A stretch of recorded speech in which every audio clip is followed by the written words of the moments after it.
Okay. सो आज हम लोग एक नया चैप्टर देखेंगे विच इज़ एसएसआर। ये टॉपिक रेडियो नेविगेशन का है। सबसे पहले देख लेते हैं कि क्या क्या टॉपिक्स इसमें हम लोग कवर करेंगे। तो सबसे पहला टॉपिक हम लोग इसका प्रिंसिपल देखेंगे। प्रिंसिपल क्या है अच्छे से समझेंगे। इंडिविजुअली दो वर्ड है प्रिंसिपल में, तो दोनों वर्ड को अच्छे से समझने की कोशिश करेंगे। इसका वर्किंग देखेंगे और वर्किंग में इसके प्रिंसिपल को भी अप्लाई करेंगे। साथ ही में हम लोग फ्रीक्वेंसी देख लेंगे इसका, एंड इसका बैंड देख लेंगे। इसके बाद हम लोग कुछ मोड्स देखेंगे, जैसे ए मोड हो गया, B C D and S mode हो गया। तो इन सब को इंडिविजुअली हम समझने की कोशिश करेंगे और इसके साथ इनका कुछ फन फैक्ट्स भी देखेंगे। ओके। साथ ही में इसके बाद हम लोग फिर स्क्वाक कोड के बारे में भी पढ़ेंगे। स्क्वाक कोड के बारे में पढ़ेंगे। ये स्क्वाक कोड काफ़ी इंपॉर्टेंट है आपके डीजीसी एग्जाम्स के लिए। क्वेश्चन आता है ये मोड प्रिंसिपल, ये काफ़ी इंपॉर्टेंट हो जाता है। फिर हम एडवांटेज भी देखेंगे। अच्छा, ईच स्क्वाक कोड है ना, उसको हम लोग अच्छे से देखेंगे और इसके बारे में इन डिटेल पढ़ेंगे हम लोग। एडवांटेज देख लेंगे कि एसएसआर का क्या एडवांटेज है, क्यों एसएसआर यूज़ कर रहे हैं हम लोग। ठीक है। डिसएडवांटेज भी देखेंगे। और इसमें जो डिसएडवांटेज बेसिकली जो दो टाइप के है ना, फ्रूटिंग और गार्बलिंग, उसको एकदम अच्छे से समझने की कोशिश करेंगे विथ एग्जाम्पल कि एक्चुअली है क्या। फिर हम लोग प्राइमरी वर्सेस सेकेंडरी रडार भी देख लेंगे। ओके। तो यही है, बस यही पढ़ना है, इससे ज़्यादा कुछ नहीं पढ़ना है। चालू करते हैं। तो सबसे पहले बात आता है एसएसआर का। एसएसआर, तो अगर हम लोग एसएसआर देखें, इसका फुल फॉर्म होता है secondary surveillance surveillance radar. Okay. अब आपको याद होना चाहिए कि मैंने दो नेमोनिक बताया था आपको, एक तो बताया था पराग और एक बताया था एसटीडी। पराग वाला जो था ये प्राइमरी रडार का था। ठीक है, कि प्राइमरी रडार के अंदर क्या क्या आता है, तो AWR आता है, रेडियो अल्टीमीटर आता है, अस्मी आता है, GPWS आता है। और ये जो एसटीडी था ये मेरा सेकेंडरी रडार का था। कि सेकेंडरी रडार के अंदर कौन कौन से सिस्टम आते हैं। तो इसमें एस से क्या होता है, एस से मेरा एसएसआर भी था। टी से मेरा क्या था, टी से मेरा टी कैस था। डी से मेरा डीएमई था। तो ये तो समझ में आ गया कि एसएसआर सेकेंडरी रडार है। अब सेकेंडरी रडार है मतलब क्या हो गया, तो पहले वो देख लेते हैं। देखो एक्चुअली होता क्या है कि हमें पता है कि जो प्राइमरी रडार था वो एक ही frequency, one frequency throughout use करता था। थ्रू आउट यूज करता था। ओके। मतलब होता क्या था, एक ट्रांसमीटर था, इसी में रिसीवर भी लगा हुआ था। कोई ऑब्जेक्ट से ये पहले सिग्नल भेजता था, ये बाउंस बैक होता था, सिग्नल टकराता था और ये रिसीव करता था। ठीक है। तो ये प्राइमरी रडार का वर्किंग था। वेयर एज सेकेंडरी रडार में क्या होता है ना, सेकेंडरी रडार में आपका दो इंडिविजुअल अपना फ्रीक्वेंसी होता है। जैसे सपोज करो यहाँ पे मेरा एक ट्रांसमीटर है और यहाँ पे मेरा रिसीवर है।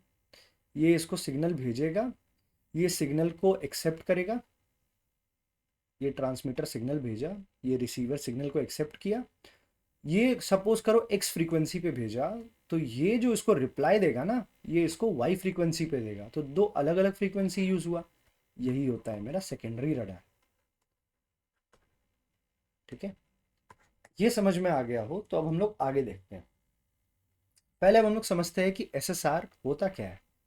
फुल फॉर्म तो पता चल गया, सेकेंडरी सर्वेलेंस रडार है। तो ये क्या है, एक ऐसा रडार सिस्टम है जो कि यूज कौन करता है, यूज्ड इन या यूज्ड बाय एटीसी। क्या करने के लिए, to identify and get information from aircraft. Okay. ये समझ में आ गया सीधे साफ सरल शब्दों में। अब एसएसआर हमेशा याद रखना ना कि दो डिफरेंट पल्स यूज करता है, टू डिफरेंट पल्सेस। ठीक है। अभी मैं बताया कि प्राइमरी रडार हमारा क्या था, एक ही पल्स यूज करता था थ्रू आउट। बट इसमें क्या है, टू डिफरेंट पल्सेस यूज होता है। अभी हम लोग जब प्रिंसिपल देखेंगे तो समझते हैं दो डिफरेंट पल्स है क्या। तो अगर हम इसका प्रिंसिपल देखें और यहीं पे ना इसकी हम वर्किंग भी समझ लेंगे। ओके, प्रिंसिपल देखिए तो इसका जो प्रिंसिपल है वो है कोडेड एंड मोडेड। अब यार ये समझ लेते हैं कि इंडिविजुअल वर्ड का मतलब क्या होता है। तो देखो कोडेड का मतलब क्या होता है ना, कि पल्स जो आपका होगा ना, पल्स जो होगा, pulse will follow specific pattern, pattern. ठीक है। और मोड का मतलब क्या होता है, मोड का मतलब होता है डिफरेंट मोड्स, जो भी हम देखेंगे, जैसे ए हो गया, बी हो गया, सी हो गया, डी हो गया, एस हो गया। ओके, तो अब हम समझते हैं इसका वर्किंग इसमें क्या है, उसमें प्रिंसिपल भी आप लगा लेना। देखो होता क्या है, पहले ये समझ लो कि मेरा जो इसमें एक इंटेरोगेटर है। इंटेरोगेटर क्या होता है भाई, इंटेरोगेटर वो होता है जो इंटेरोगेशन करता है, मतलब जो पूछता है, क्वेश्चंस पूछता है। ठीक है। और ये मेरा कहाँ पे लोकेटेड है, ये मेरा ग्राउंड पे है। ठीक है। और ये यूज क्या करेगा, ये कोडेड पल्स यूज करेगा। ऊपर में मेरा जो एयरबॉर्न होता है वो होता है ट्रांसपॉन्डर, ट्रांसपॉन्डर। ये जो होता है मेरा, ये होता है एयरबॉर्न, हवा में रहता है। ठीक है। अब होता क्या है वो समझना। देखो इंटेरोगेटर जो होता है ट्रांसपॉन्डर को सिग्नल भेजता है, किस में सिग्नल भेजता है, 1030 मेगा हर्ट्ज पे सिग्नल भेजता है, और इससे कुछ सवाल पूछता होगा। ठीक है। ये ट्रांसपॉन्डर ये जो सिग्नल भेजा उसको एक्सेप्ट करता है, उसके बाद एक फिक्स्ड डिले में, थोड़ा सा डिले होने के बाद उसको रिप्लाई देता है इंटेरोगेटर को।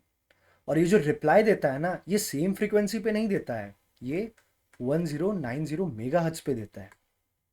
ओके। और ये जो देता है ये तो कोडेड हो गया, ये जो ट्रांसफर हो रहा है ये तो कोडेड हो गया, और ये जो होता है ये मेरा मोडेड होता है। ठीक है। अब इंटरोगेटर क्या करता है ना, जो एयरक्राफ्ट से मेरा रिस्पॉन्स आया, इसको हम फ्रेश पेज में समझते हैं, इतना समझ गए होंगे। अब होता क्या है कि एयरक्राफ्ट से जो रिस्पॉन्स आया किसके पास, इंटरोगेटर के पास, इंटरोगेटर के पास, तो वो क्या करता है ना, इंटरोगेटर इसको डिकोड करता है।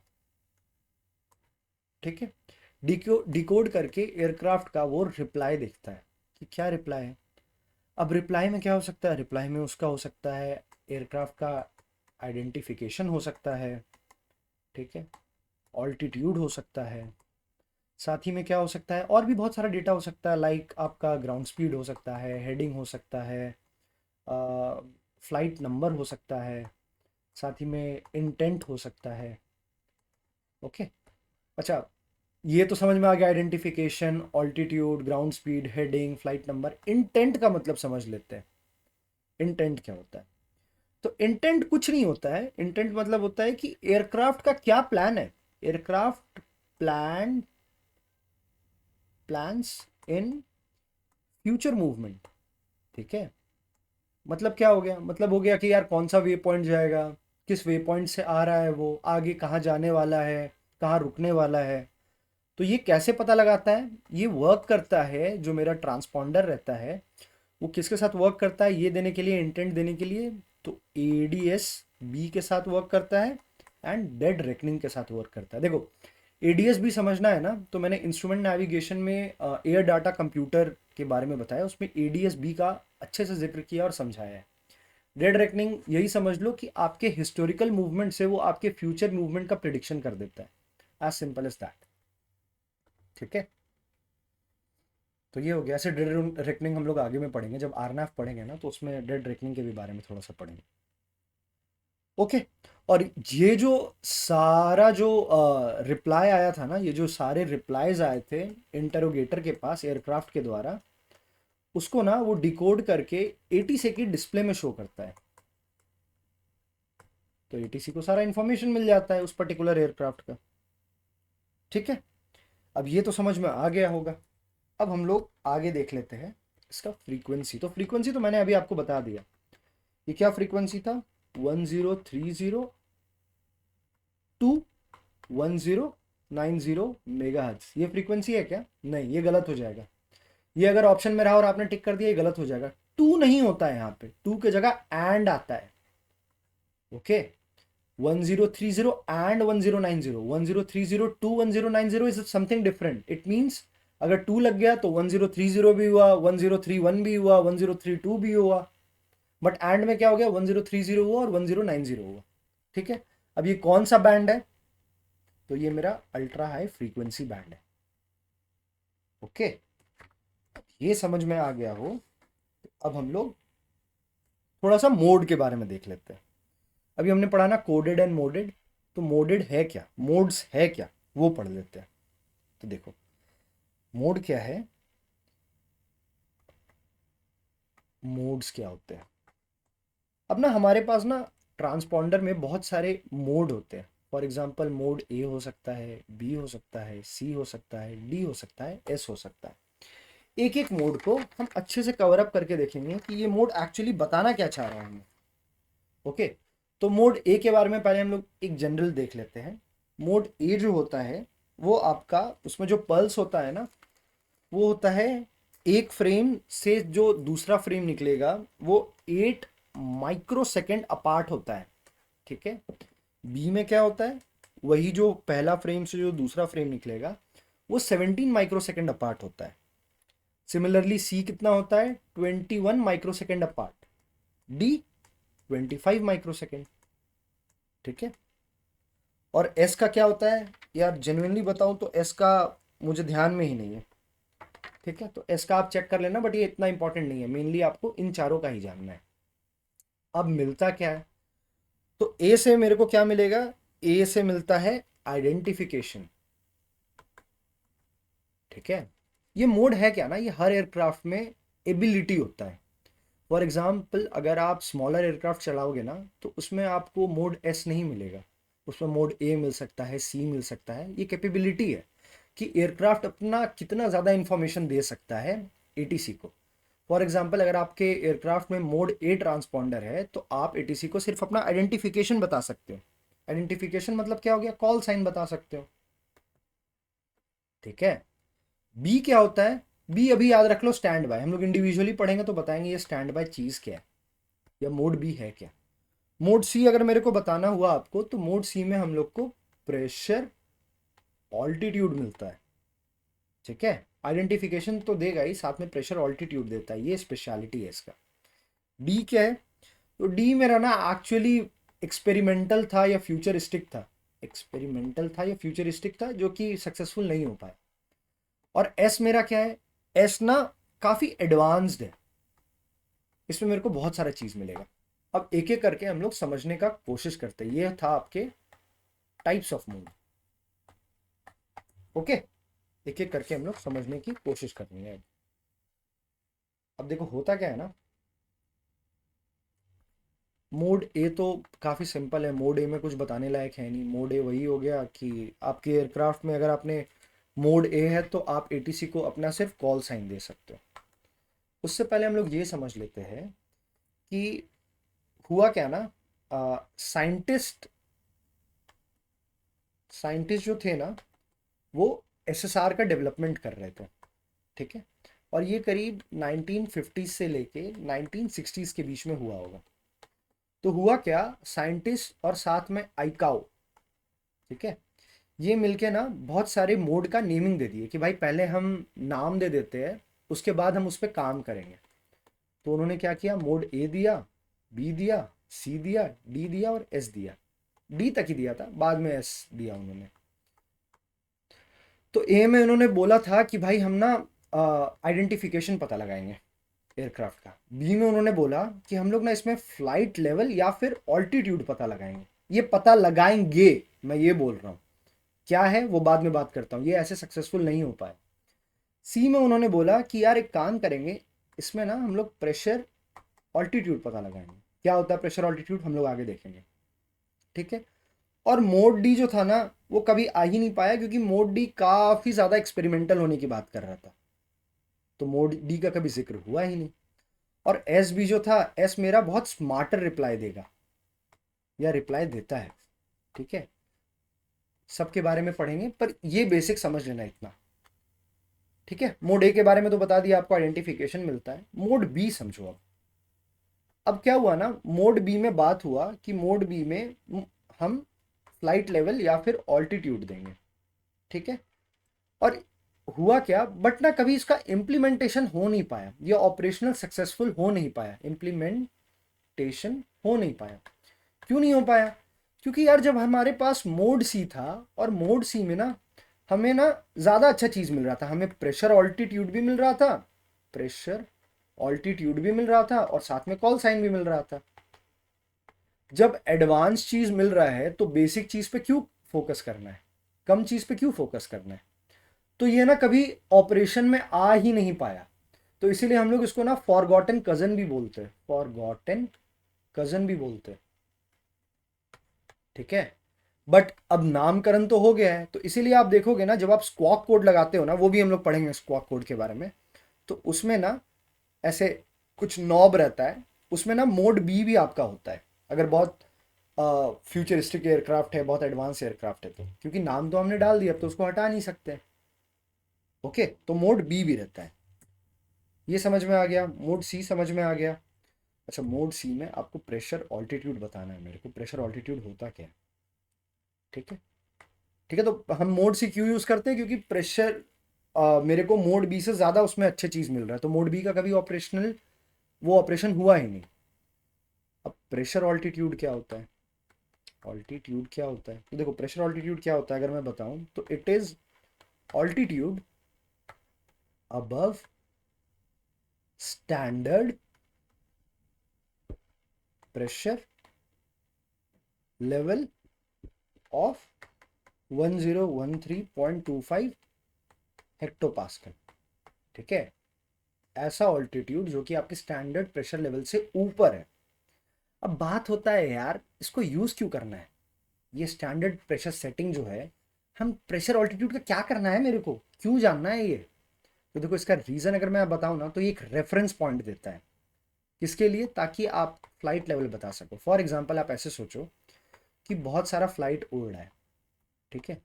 ये सारा फ्लाइट जो है ना आपके 1013.25 हेक्टो पास्कल के ऊपर है, तो आपको एक कॉमन रेफरेंसिंग मिल गया इसको भी बताने के लिए, और इसको भी बताने के लिए यहाँ से एक डेटम मिल गया, यहाँ से एक रेफरेंस मिल गया, कॉमन रेफरेंस इसका हाइट बताने के लिए इसके ऊपर, ठीक है। तो ये फ्लाइट लेवल का कंसेप्ट यहाँ पे आ जाता है, इसीलिए हम लोग ये स्टैंडर्ड प्रेशर सेटिंग यूज़ करते हैं, ठीक है। ट्रांजिशन लेवल, ट्रांजिशन लेयर अगर आपको पता होगा तो ये समझने में काफ़ी आसानी होगी। ओके, तो मोड सी ये हो गया। अब यार मोड डी क्या हुआ ना, कि मोड डी मेरा बहुत ज़्यादा फ्यूचरिस्टिक था, बहुत ज़्यादा फ्यूचरिस्टिक बना दी, फ्यूचरिस्टिक होने की बात हो रही थी, और एक्सपेरिमेंटल होने का बात हो रहा था। और आपको पता है, ठीक है, कि बात हो रहा था कि भाई इससे ना हम सभी कुछ पता लगा लेंगे, जितना चीज़ चाहे हम सब पता लगा लेंगे, बट कुछ हो नहीं रहा था, तो मोड डी फेल हो रहा था।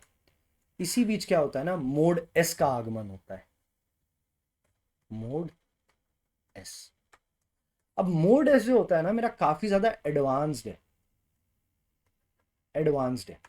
क्यों एडवांस्ड है, तो अगर हम देखें इसका एडवांसमेंट का रीज़न, तो सबसे पहले मैं आपको बताऊं कि एडवांस इसीलिए है क्योंकि इसमें आपको ये जो अभी हमने ऊपर पढ़ा ना, कॉल साइन या फिर आइडेंटिफिकेशन बोल लो, या फिर प्रेशर ऑल्टीट्यूड बोल लो, या फ्लाइट लेवल बोल लो, ये सब तो आपको मोड एस में मिलेगा ही। साथ में क्या मिलता है आपको याद रखना, मोड एस में ना आपको इसके अलावा हेडिंग भी मिल जाता है, एयरक्राफ्ट का हेडिंग क्या है, एयरक्राफ्ट का ग्राउंड स्पीड क्या है, बैंक एंगल क्या है, ठीक है। साथ ही में एक्सेलरेशन क्या है, साथ ही में यही सारा चीज़ आपको जो भी इतना जितना इन्फॉर्मेशन है सब मिल जाता है, ऑटोमेटिकली एटीसी के पास पहुंच जाता है, ऑटोमेटिकली टू एटीसी, ठीक है। एक चीज़ और याद रखना कि ये जो मोड एस है ना, ये आपके गार्बलिंग को भी कम करता है।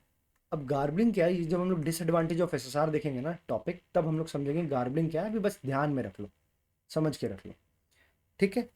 एक मोड इसका फ़ायदा ये है कि जैसे पहले का जो मोड ए और मोड सी था ना, वो बहुत कम एयरक्राफ्ट हैंडल कर सकता था।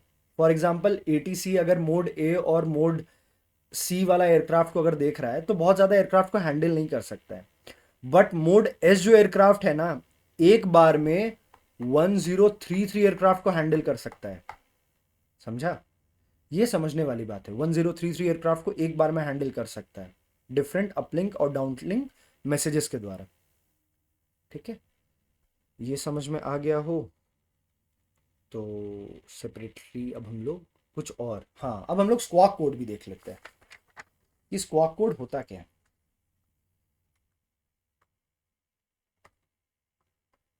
स्क्वाक कोड क्या होता है? तो अगर स्क्वाक कोड हम समझना चाहें ना, तो मैं आपको बताऊं कि अगर सिंपल मीनिंग में बताऊं कि स्क्वाक का मतलब क्या होता है, तो स्क्वाक का मतलब होता है टॉकिंग बैक। टॉकिंग बैक या फिर रिप्लाई देना, इसका मतलब स्क्वाक कोड होता है। जो स्क्वाक कोड होता है ना, ये आपके 4 डिजिट का होता है। ठीक है, 4 डिजिट का कोड होता है जो कि एयरक्राफ्ट का ट्रांसपॉन्डर सेंड करता है रडार को। ठीक है, और ये हेल्प करता है, बेसिकली इट हेल्प्स एटीसी ताकि वो यूनिकली यूनिकली आइडेंटिफाई कर पाए आपके एयरक्राफ्ट को ऑन रडार स्क्रीन। ठीक है, तो ये समझ में आ गया होगा। अब हम इसके बारे में कुछ खास चीज़ देख लेते हैं कि स्क्वाक कोड के बारे में ऐसा कुछ खास खास चीज़ है क्या। तो अगर मैं आपको बताऊं स्क्वाक कोड में जो, जैसे मैंने आपको बताया ना कि डिजिट 4 डिजिट का होता है, तो ये 4 डिजिट का पता है रेंज क्या है? जो उसका डिजिट रेंज है वो 0 से लेके 7 है। मतलब 0000 से लेके 7777। इसमें आप कहीं पे भी 8 नहीं यूज़ कर सकते हो, 9 नहीं यूज़ कर सकते हो। तो दिमाग में आना चाहिए भाई ऐसा क्यों। अच्छा, पहले ये समझ लो, ये 0 से 7 के कारण ना जो टोटल पॉसिबल कोड है ना, टोटल पॉसिबल जो कोड बनेगा वो करीब 4096 पॉसिबल कोड बनता है। And this is important question for DGC. ये डायरेक्ट क्वेश्चन आता है कि कितने पॉसिबल कोड बन सकते हैं स्क्वाक कोड के या ट्रांसपॉन्डर के, तो याद रखना 4096। अब बात आया जो मैंने अभी आपसे क्वेश्चन पूछा कि ये जो डिजिट रेंज है, ये जो डिजिट रेंज है ये आपका 0 से 7 है। ऐसा क्यों भाई? क्यों 8 और 9 को हमने ऐसा मतलब खराब ट्रीटमेंट दिया है? कुछ तो होना चाहिए ना, क्या रीज़न हो सकता है?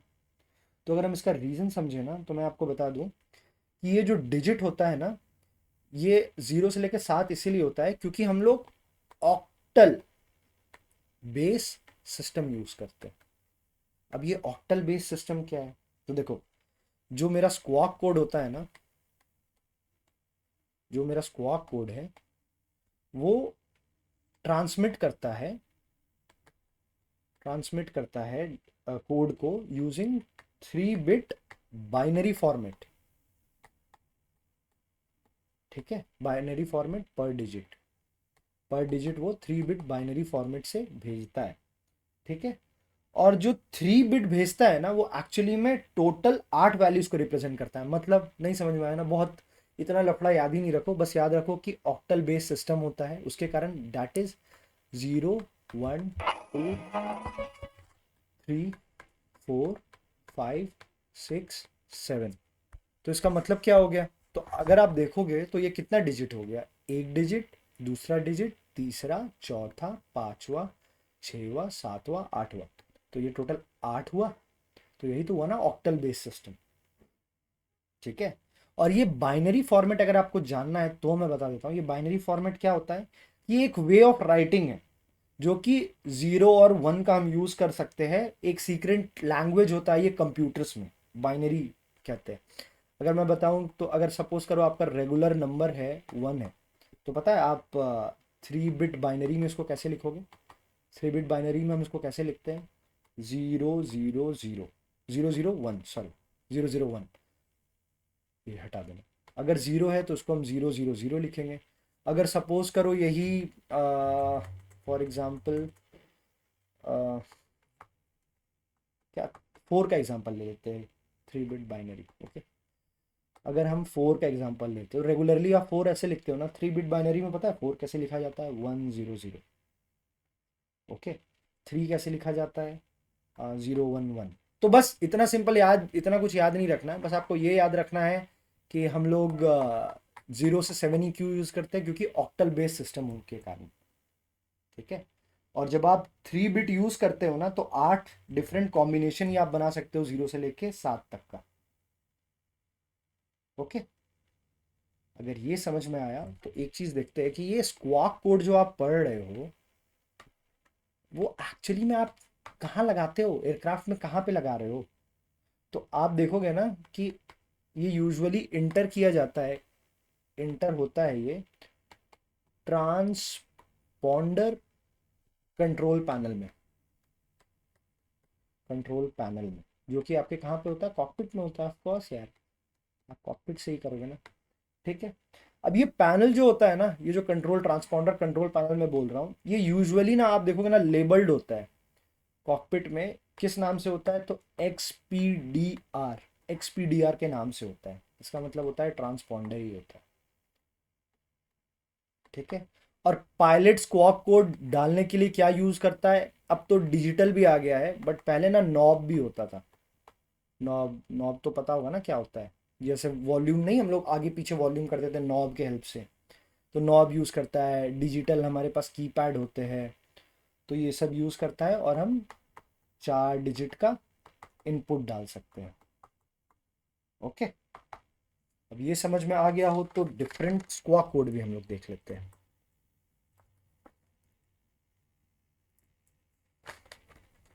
सो डिफरेंट स्क्वाक कोड। अब देखो एक बढ़िया नेमोनिक बताता हूँ। अच्छा, ये जो डिफरेंट स्क्वाक कोड बताएगा ना, ये डीजीसीए इंपॉर्टेंट है, आता ही आता है इसके ऊपर क्वेश्चन। देखो, एक नेमोनिक याद रखो, आइस।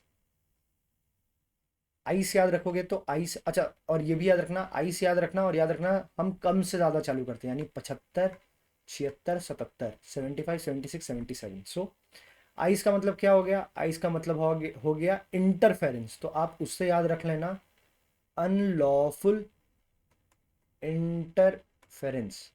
अनलॉफुल इंटरफेरेंस मतलब अगर आपका एयरक्राफ्ट हाईजैक हो गया और आपको एटीसी को बताना है बिना टेररिस्ट या जो भी अनलॉफुल इंटरफेरेंस या हाईजैक किया है उसको बिना गुस्सा दिलाए हुए, तो आप क्या करोगे, अपने नॉब से या डिजिटल कीपैड से आप बस चुपचाप 7500 कोड डाल दोगे, तो आपके एटीसी को पता चल जाएगा कि यार ये एयरक्राफ्ट ना कॉम्प्रोमाइज़ हो चुका है, मतलब ये एयरक्राफ्ट हाईजैक हो चुका है।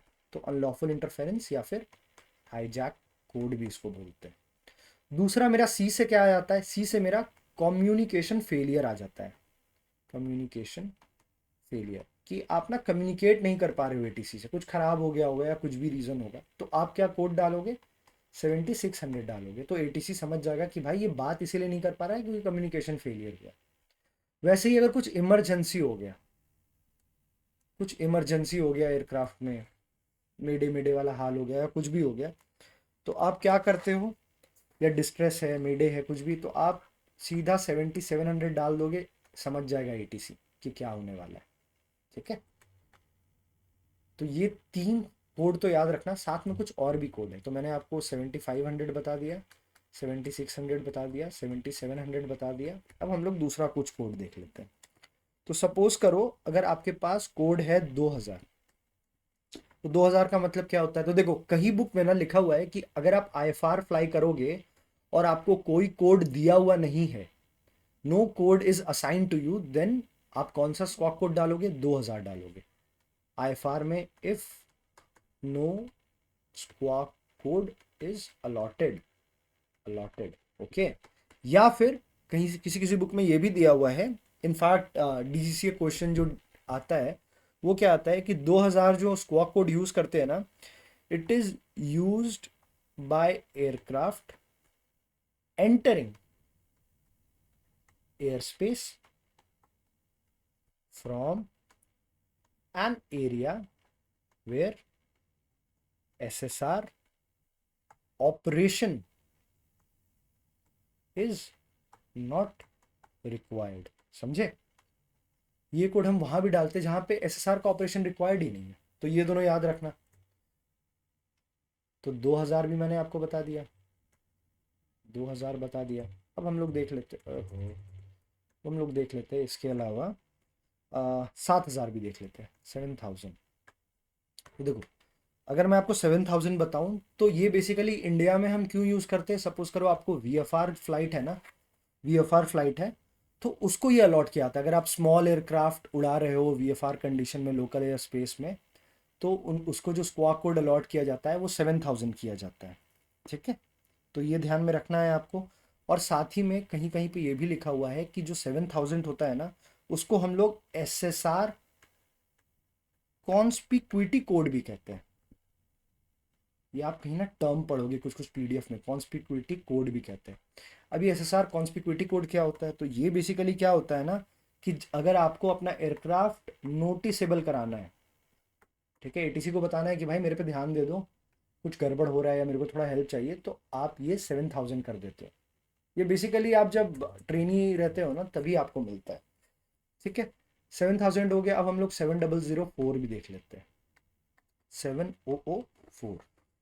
अगर हम बात करें 7004 का, तो मैं आपको बता दूं, ये जो यूज होता है ये होता है एयरक्राफ्ट मैन्यूवरिंग। जब आप एरोबेटिक मैन्यूवर कर रहे हो ना, एरोबेटिक मैन्यूवर कर रहे हो, मैन्यूवर कर रहे हो।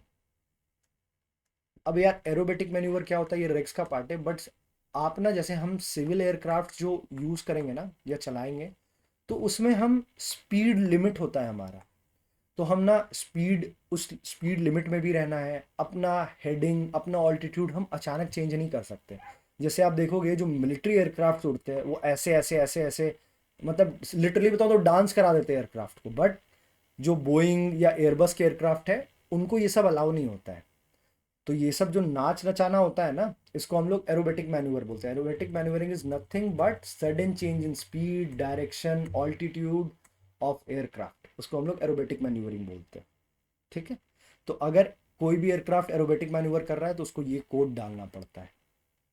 ये कोड डालने से एटीसी को पता चल जाता है एरोबेटिक मैन्यूवर होगा, तो उसके आसपास वाला जितना एरिया ना, वहां पे हमको कोई एयरक्राफ्ट को सेफली भेजना है या भेजना ही नहीं है। तो सिविल एविएशन में तो नहीं यूज होता है, मोस्टली ये एयरफोर्स वाले या मिलिट्री वाले यूज करते हैं। ओके, तो अगर ये समझ में आ गया हो, तो अब हम लोग लास्ट जो कोड है वो है मेरा 000।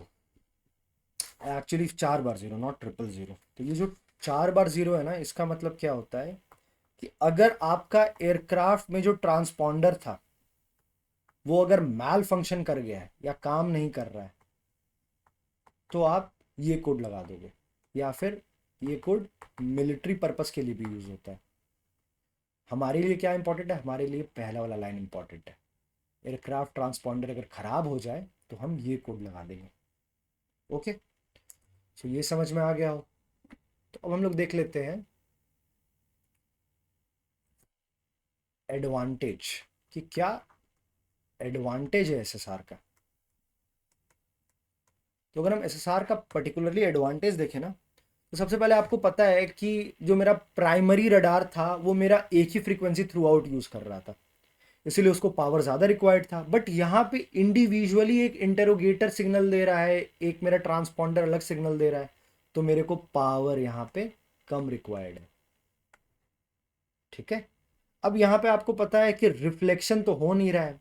प्राइमरी रडार में क्या हो रहा था, मेरा रिफ्लेक्शन होके आ रहा था, इको हो रहा था, उससे हम सारा चीज़ पता कर रहे थे।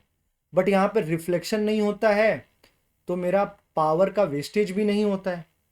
ठीक है, तो ऐसा कोई रिफ्लेक्शन का इशू भी यहाँ पे नहीं है कि रिफ्लेक्ट हो गया या कोई गड़बड़ हो गया। साथ ही में हम लोग क्या, reflection no issues, no such issue. ठीक है, ये ऐसे लिख लो। उसके बाद बहुत सारा इंफॉर्मेशन हम एक्सचेंज कर पा रहे हैं, मतलब दे पा रहे हैं एटीसी को, तो ये हेल्प हो गया। साथ ही में क्या होता है ना कि हाँ, ये देख लो, no manoeuvring is required by aircraft to identify itself. अब ये क्या हो गया, देखो होता क्या था ना, जब एसएसआर हमारे लॉन्च नहीं हुआ था, या एसएसआर जब नहीं था या इतना प्रोमिनेंट नहीं था, तो होता क्या था कि एटीसी के पास जो रडार रहता था ना, जो रडार रहता था उसमें बहुत सारा डॉट शो करता है, और ये डॉट ना बेसिकली एयरक्राफ्ट जो कि उस एयर स्पेस में घूम रहे हैं वो शो करता है।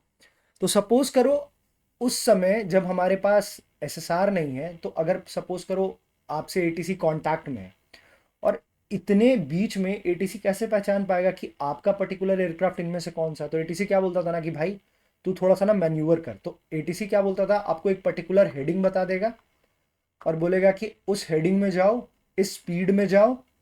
तो सपोज करो आपका यहाँ पे कोई एयरक्राफ्ट अचानक आप देख रहे हो ना, ये ब्लिप किया, ब्लिंक किया, मूव करने लगा, तो एयरक्राफ्ट, तो एटीसी समझ जाता है हाँ ये वही एयरक्राफ्ट है जिससे भी हम बात कर रहे थे। तो पहले के समय में ये होता था, अब के समय में नहीं होता है। अब के समय में हम क्या करते हैं कि अपना मस्त मोड डाले, स्क्वाक कोड डाले, और उसी से मेरा सारा इंफॉर्मेशन एटीसी के पास चल गया। ठीक है, तो ये एडवांटेज हो गया। अब दो डिसएडवांटेज है वो भी हम देख लेते हैं। सो disadvantage of SSR. So if we see the two disadvantage, पहला जो आपका डिसएडवांटेज है ना वो होता है फ्रूटिंग, और ये दोनों इंपॉर्टेंट है समझना। फ्रूटिंग, तो फ्रूटिंग क्या होता है? फ्रूटिंग होता है कि सपोज करो, ठीक है, आप ना एक पार्टी में गए, सपोज करो आप एक पार्टी में जाते हो, और पार्टी में ना बहुत सारे लोग हैं, ठीक है, और आपने पूछा किसी से, सपोज करो आपने इस पर्टिकुलर पर्सन से पूछा कि व्हाट इज योर नेम, तुम नाम किम, आपने ये पूछा इससे कि तुम्हारा क्या नाम है, और आपके पास रिप्लाई आया इसका भी, इसका भी, इसका भी। तो आप तो कंफ्यूज हो गए ना, आप तो कंफ्यूज हो गए। तो यही होता है, ये जो कंफ्यूजन क्रिएट हुआ ना, इसी को हम फ्रूटिंग बोलते हैं। ये समझाने के लिए समझे हम, अब हम थोड़ा सा टेक्निकल टर्म में भी इसको देख लेते हैं कि what is fruiting. So when ATC radar picks up a reply from an aircraft that was not actually interrogated by radar। ठीक है, तो एक्चुअली मेरा जो ग्राउंड स्टेशन है वो पर्टिकुलर उस एयरक्राफ्ट से, सपोज करो ये मेरा ना ग्राउंड स्टेशन है, और यहाँ पे दो एयरक्राफ्ट है, तीन एयरक्राफ्ट है। हम ना ग्राउंड स्टेशन से इस एयरक्राफ्ट से बात करना चाह रहे थे, बट मेरे को रिप्लाई ये एयरक्राफ्ट दे रहा है। तो झूठ मूठ का खामखा रिप्लाई मिल रहा है ना मेरे को, तो जिससे रिप्लाई चाहिए था वो तो दे नहीं रहा है, कोई और रिप्लाई दे रहा है, तो ये तो सही बात है नहीं। तो ये होता क्यों है? It happens because aircraft are being constantly interrogated by multiple radar. बहुत सारे रडार कॉन्स्टेंटली इंटेरोगेट करते रहते हैं एयरक्राफ्ट को। ठीक है, अगर स्पेशली ये कहाँ होता है, स्पेशली अगर आपका सपोज करो कोई बिजी एयर स्पेस है, या फिर कोई कंट्री का बॉर्डर है, तो वहाँ पे ना लगातार बॉर्डर, हाँ जी, लगातार मल्टीपल रडार आपसे बात करना चाहेंगे, इंटरोगेट करना चाहेंगे, और उस समय पूछेगा कोई और, बताएगा कोई और, तो ये कन्फ्यूजन हो जाता है। ठीक है, तो अगर इसका रीज़न पूछा जाए ना, तो रीज़न सिंपल सरल शब्दों में समझाना, because multiple radar are near by.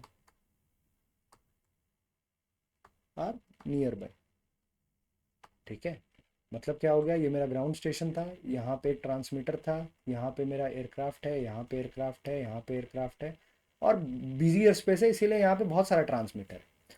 अब समझो ये इससे पूछना चाह रहा है, बट इसको लगा कि बहुत सारा ट्रांसमीटर है, तो हो सकता है ये मेरे से सवाल पूछ रहा हो, ये इसको रिप्लाई दे रहा है, तो गड़बड़ हो गया ना। और 1030 में जाता है क्वेश्चन जाता है, और आता है मेरे पास 1090 में। ऐसा भी नहीं है कि इंडिविजुअल या स्पेशल यूनिक कुछ फ्रीक्वेंसी है हर एयरक्राफ्ट का, कि की फ्रूटिंग नहीं होगा। तो यही होता है मेरा फ्रूटिंग। ठीक है, so it creates confusion because of multiple radar nearby. Now what is garbling? अब हम गार्बलिंग समझते हैं। अगर आप देसी आदमी हो ना तो गार्बलिंग का मतलब पता होगा, वो हम लोग की तरफ कहते हैं कि गरबला क्यों रहा है, गरबला क्यों रहा है। तो इसका सिंपल अगर मैं आपको एक एग्जांपल से बताऊं तो सपोज पार्टी वाला ही एग्जांपल लेते हैं। ठीक है, आप पार्टी में हो और यहाँ पे ना दो लोग हैं, आपने वापस चिल्लाया कि व्हाट इज योर नेम, तुम नाम किम। और ये भाई साहब का नाम था विराट, ये भाई साहब का नाम था अनुष्का। और जैसे ही आपने ये पूछा ना, इन दोनों का रिप्लाई आ गया अपना अपना नाम का, तो आपने पता है क्या सुना? विरुष्का। ना आप इनका नाम अच्छे से सुन पाए, ना आप इनका नाम अच्छे से सुन पाए। तो हुआ क्या यहाँ पे? यहाँ पे क्या हो गया? ओवरलैपिंग हो गया। ठीक है, ओवरलैपिंग के कारण कंफ्यूजन हो गया, कंफ्यूजन हो गया। ठीक है, तो अब हम इसको, ये तो समझाने के लिए मैंने बताया, अब टेक्निकल टर्म में इसको समझ ले कि है क्या। तो गार्बलिंग क्या होता है? व्हेन टू और मोर aircraft reply at the same time, their signal overlap, overlap या फिर interfere with each other। समझे? और इसके कारण जो रडार होता है, radar unable to decode message properly। ठीक है, यही तो हुआ ना। और इसके कारण क्या हुआ कि मेरा जो एटीसी था वो कंफ्यूज हो गया और लूज कर दिया एयरक्राफ्ट का आइडेंटिफिकेशन को या फिर डेटा को, पहचान ही नहीं पाया भाई उसको। ठीक है, तो मेजॉरिटी ऑफ केसेस में देखा गया है कि गार्बलिंग क्यों होता है? जब एयरक्राफ्ट बहुत नज़दीक होता है ना, aircraft are close to each other. अगर तुम पूछने गए और समझो विराट और अनुष्का दोनों अलग अलग जगह होते, तब तो विराट सुन लेता ना कि मैं उससे उसका नाम पूछ रहा हूँ। बट क्योंकि ये भाई, ये बहन जी भी इधर आ गई तो इसको लगा मैं इससे भी पूछ रहा हूँ, तो इसने नाम बता दिया अपना। तो वही होता है कि अगर रडार मेरा ग्राउंड पे है और एयरक्राफ्ट पास पास है ना, तो मुझे तो पूछना था इससे, बट ये इसके नज़दीक था, इसको लगा कि मैं इससे भी पूछ रहा हूँ तो इसने भी बता दिया।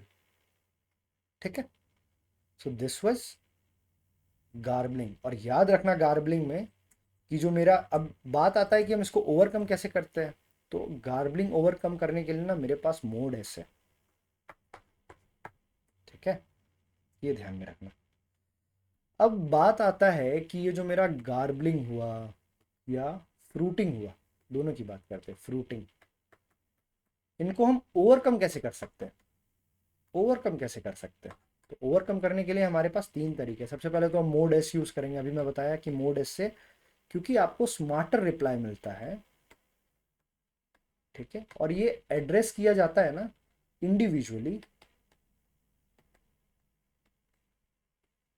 क्योंकि आपको कॉल साइन भी मिल रहा है पर्टिकुलरली उस एयरक्राफ्ट का, पर्टिकुलरली उस एयरक्राफ्ट का हेडिंग मिल रहा है, ग्राउंड स्पीड मिल रहा है, तो एक स्मार्टर रिप्लाई हो गया ना। तो कंफ्यूजन इससे नहीं होगा। दूसरा क्या है कि प्रॉपर इंटरोगेशन मैनेजमेंट हो। अब प्रॉपर इंटरोगेशन मैनेजमेंट कैसे हो सकता है? जैसे कि बोलते हैं ना कि हर आधे घंटे पे अगर आप एयरक्राफ्ट उड़ा रहे हो तो बोला जाता है कि हर एक आधे घंटे पे अपने वे पॉइंट्स बताओ, हर एक घंटे पे अपने वे पॉइंट्स बताओ। तो वो एक प्रॉपर इंटरोगेशन मैनेजमेंट हो जाता है। तीसरा क्या है कि एक फिल्टरिंग सिस्टम होता है। अब ये क्या होता है? तो देखो एक्चुअली होता क्या है ना कि एटीसी के पास कुछ सॉफ्टवेयर होता है। सॉफ्टवेयर का क्या नाम है ये मत पूछना, सॉफ्टवेयर होता है, क्योंकि मेरे को भी नहीं पता है। ये जो सॉफ्टवेयर होता है ना, वो रिमूव करता है फॉल्स या फिर duplicate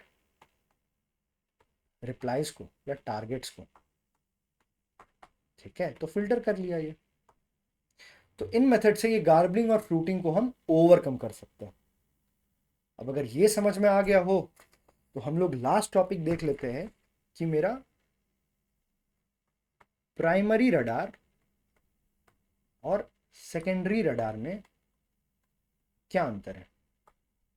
okay, so let's just start.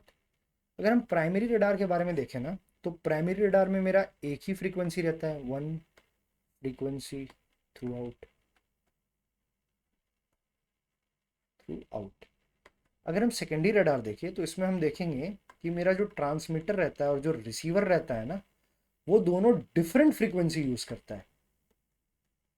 ठीक है, अगर एसएसआर के केस में देखिए सेकेंडरी रडार का, तो 1030 एंड 1090 मेगाहर्ट्ज। ठीक है, इसमें अगर हम देखें तो मेरा मिनिमम रेंज रिसेप्शन एरर है, मिनिमम रेंज रिसेप्शन एरर। अब यार मिनिमम रेंज रिसेप्शन एरर अगर नहीं याद है तो प्राइमरी रडार वाले वीडियो में जाओ, उसमें मैंने प्रॉपर टाइम लाइन बनाया है, उसमें मिनिमम रेंज रिसेप्शन एरर को एक्सप्लेन किया। बट इन शॉर्ट बताऊं मिनिमम रेंज रिसेप्शन एरर क्या होता है, तो रडार ना फेल कर जाता है ऑब्जेक्ट को डिटेक्ट करने में अगर ऑब्जेक्ट बहुत क्लोज है रडार के, तो यही होता है मिनिमम रेंज रिसेप्शन एरर। ठीक है, यहाँ पे ऐसा कोई एरर ही नहीं है, यहाँ पे कितना भी पास हो रडार का वो पता लगा लेगा, क्योंकि दो अपना अपना single frequency different frequency use कर रहे हैं। उसके बाद ये बहुत ज़्यादा पावर का रिक्वायरमेंट है, क्योंकि बाउंस बैक करके भी आना है, तो ज़्यादा पावर नहीं रहेगा तो बाउंस बैक होके अच्छे से आ नहीं पाएगा, रिफ्लेक्ट नहीं कर पाएगा ये। यहाँ पे इंडिविजुअल फ्रीक्वेंसी है, इसलिए कम पावर का रिक्वायरमेंट है। ओके, ये जो होता है वेदर से अफेक्ट हो जाता है, वेदर अफेक्टेड। जैसे अगर आप प्राइमरी रडार वाले चैप्टर पे देखोगे ना, फैक्टर्स अफेक्टिंग प्राइमरी रडार, तो मैंने रेन क्लटर के बारे में बताया है। यहाँ पे ये वाला दिक्कत है, यहाँ पे ऐसा कोई दिक्कत ही नहीं है, नॉट अफेक्टेड बाय वेदर। ठीक है, अब ये समझ में आ गया। तो ये देख लेते हैं कि इसमें जो ट्रांसमीटर और जो मेरा रिसीवर रहता है ना, वो दोनों ग्राउंड पे रहता है। बट यहाँ पे मेरा जो ट्रांसमीटर रहता है और जो रिसीवर रहता है, वो ज़रूरी नहीं है कि ग्राउंड में ही रहे, ग्राउंड में भी रह सकता, मतलब ज़रूरी नहीं है कि दोनों ग्राउंड में है, ग्राउंड में भी है और एयरबॉर्न भी है। For example secondary surveillance radar के केस में जो मेरा ट्रांसमीटर था, जो मेरा इंटरोगेटर था, वो तो ज़मीन पे था, और जो मेरा ट्रांसपॉन्डर था जो रिप्लाई दे रहा था, वो मेरा कहाँ था, हवा में था। ओके, बस यही सारा डिफरेंस है। और इसके साथ ये पूरा चैप्टर जो एसएसआर का है वो यहाँ पे ख़त्म हो जाता है। इतना ही एसएसआर में पढ़ना है, and this is very important chapter. इससे बहुत क्वेश्चन आते हैं, बहुत सिंपल और बहुत ईजी क्वेश्चन आते हैं, बट क्वेश्चन तो आते हैं। ठीक है, इससे ज़्यादा पढ़ने की इसमें कोई ज़रूरत ही नहीं है।